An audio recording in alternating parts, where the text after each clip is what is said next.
Bonjour à tous, je vous retrouve pour la nouvelle recette de la semaine.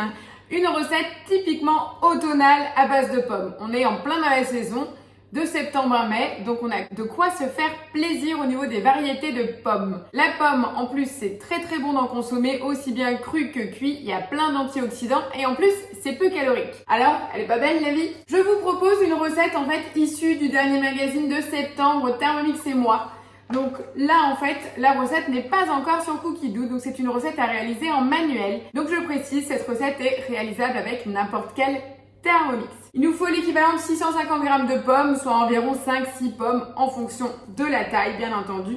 3 œufs, la poudre d'amande, du jus de citron, de la cannelle, de la levure chimique, la farine de blé noir ou farine de sarrasin, et du sucre complet. Allez, je vous propose, on va démarrer donc la recette. Je vais faire un peu de place. Voilà, on va commencer d'abord par chercher la balance et venir peser 250 g de pommes. Donc là, j'ai 650 g de pommes coupées en quartiers grossièrement, épinées, épluchées. Je rajoute également 10 g de jus de citron.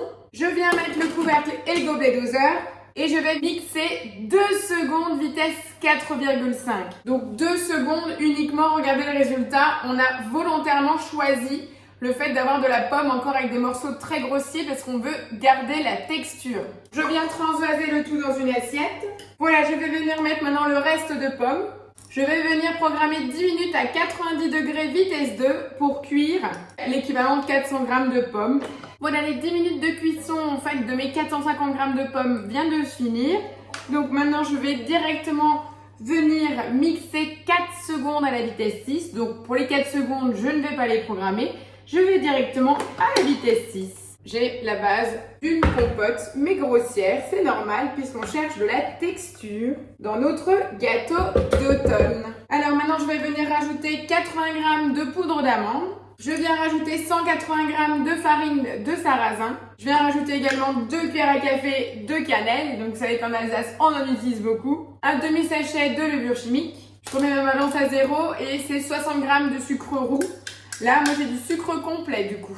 Ça fait l'équivalent de 3 cuillères à soupe. Pensez-y, une cuillère à soupe, c'est 20 g.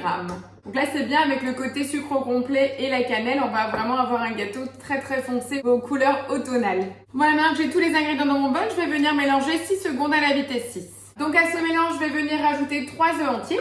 Donc pensez toujours à utiliser le gobelet doseur. Je remets le couvercle avec le gobelet et je vais venir mélanger 3 secondes à la vitesse 6. C'est super rapide, c'est un jeu d'enfant. En même temps, pour un petit goûter à 4 heures ou pour le goûter du mercredi, ça sera également fabuleux. Maintenant, je vais venir rajouter les 250 g de pommes crues qu'on avait hachées grossièrement. Je mélange le tout dans la préparation. Voilà, là, je vais programmer tout simplement 5 secondes. En sens inverse, vitesse 4. Ma pâte à gâteau est maintenant prête. Je vais venir la transvaser directement dans mon moule. Donc moi, j'ai choisi le moule tablette que j'ai rincé à l'eau froide. Pensez-y pour le côté anti-adhésif.